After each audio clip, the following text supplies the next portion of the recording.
Good afternoon. Here is my English Activity 6 news article. Article. Flipped classroom. Study at home, do homework in class. It is known as a flipped classroom or flipped classroom. From the English flipped classroom and wants to change education to get a result of the class domestic work and the role of the teacher and the student. The easy at home and the difficult in class. But there is much more and it has a lot in common with e-learning or distance education.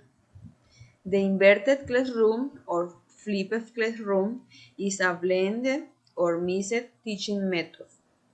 It is because it uses study time both in the classroom or class itself and in the student home or personal space.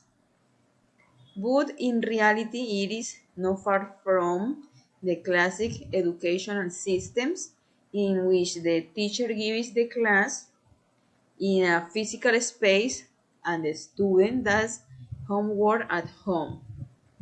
The flipped classroom model tours the on it here. Thank you.